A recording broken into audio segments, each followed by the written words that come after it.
talk a little bit about that 2-minute drill at the end, and you guys got them to use all the time. What was working for the defense there? Yeah, as long as we keep the ball in front of us, make the tackles inbounds, keep that clock running, good things happen in those 2-minute drills. I think they got it off in time at the end? That's up for the coaches and the referees to decide. They decided no, so I'm going to go by that. But we compete in practice to get better. We don't always compete to win the drill. We just compete situationally to get better, and I think we did today. Yesterday, I'm sorry, go ahead. So yesterday you went up against Najee in backs on backers to end it. What did you see out of him? Looked like he was really gaining some momentum as the drill went on. Yeah, Najee is a special athlete and a special person, and I'm glad he's on our team. You know, a big, strong kid who has great feet under him and a bright future ahead of him. I'm excited to see what he could do during the season. How much of it, how good was it to get that intensity back yesterday when you guys were finally putting? Oh, you know, you love the first day in pads. It's like the first day of school. It's the first day of summer. It's everything of that combined. It's Christmas. It's everything. So you love when you get that opportunity to get the pads back on. Has anything changed for you without Vince here? I mean, it was kind of sudden. Yeah, I mean, it's kind of sudden.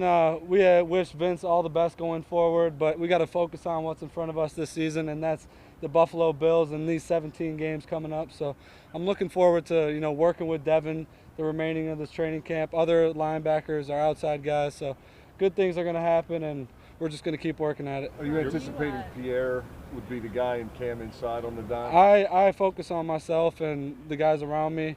The coaches make the decisions with the depth chart and stuff like that. You did wear the headset helmet last year, right?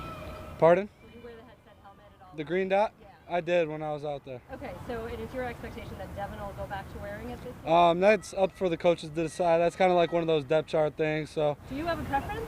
Is it easier to not have to make the calls, or do you like? For me, it's easy to make the calls. It's comfortable to make the calls. I think it's comfortable for him to make the calls as well. And we play really well off each other. We have communications about it every day. So who's saying what certain communication, where we're talking to guys, aligning people. So we're figuring each other out really well these first few days. Do you feel like you read things well together? You read things similarly? Of course, yeah. And that's why we watch extra film after practice. We talk about certain plays and stuff like that. So good things, yeah. What kind of development have you seen from you? Off the beaten path was a long shot. Are you more apt to help people like that now? Oh, of course. And I had great leadership when I was a rookie with the Tennessee Titans. Wesley Woodyard is a guy that comes to my head who took me under his wing. So when I get a guy like Buddy or Calvin or any of those young guys, I want to be the best veteran player. It's weird calling myself a veteran, but this is my 4th year in the league. So I have the ability to help those younger guys grow into the role that they possibly could grow into. Robert, you had a sack off the edge there on one of the blitzes, and you know it was with Highsmith lined up over the A-gap. Especially with losing Vince on the interior there as a blitzer, what does it mean to kind of have guys like Ingram, Highsmith, Watt that can work there and actually give you guys some deceptiveness in the pass rush? Don't forget Cam Hayward, Tyson Alualu, and Stephon Tuitt. Those guys are a beastly 6 rushers that you just listed off. So they're going to provide the majority of our pressure, I'm sure, going forward this season. And when we get a chance as off the ball or secondary guys to blitz, we're going to make the most of it. Did your mindset or workload change at all without Vince? Because he was going to take some snaps this year. With now that he's not here, did your anything change with you? No, not at all. I mean, I came ready to play 17 games throughout the season, and I look forward to doing that. You said it was different coming in as a veteran. Is it any different coming in knowing that you're given the starting job, but that you've worked your way into right now practicing with the ones? I mean, what does that do for you for your confidence? Yeah, you know, I've always had confidence in myself.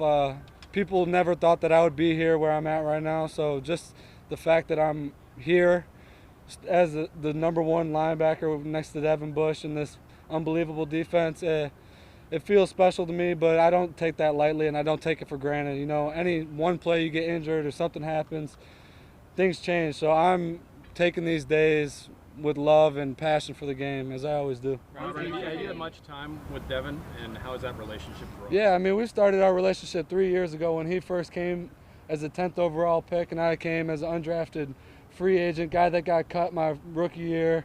But we ended up coming in the same time, so we've been growing that relationship since then. What did Vince mean to you? And then not only that, but what does it mean to kind of have even more of an opportunity, you know, without him? Yeah, Vince meant the world to me. You know, he was like one of those old guys that took a young guy under his wing. He saw something special in me when I first got here, and he was a leader to me, and that's showing the way.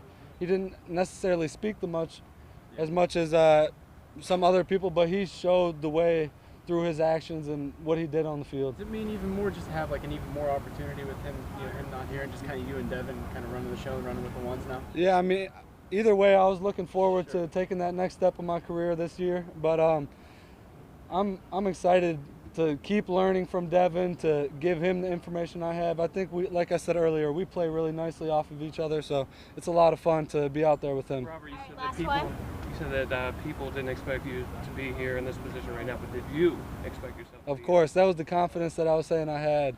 You know, even some people in your family might say, you know, what are you doing? You're not going to be out there. We don't necessarily believe in you, but having that faith in myself the whole way through, even when you know, the odds weren't in my favor per se, but just trusting in myself and my abilities, and good things kept happening day after day, stacking those days on top of each other. So I'm thankful for that.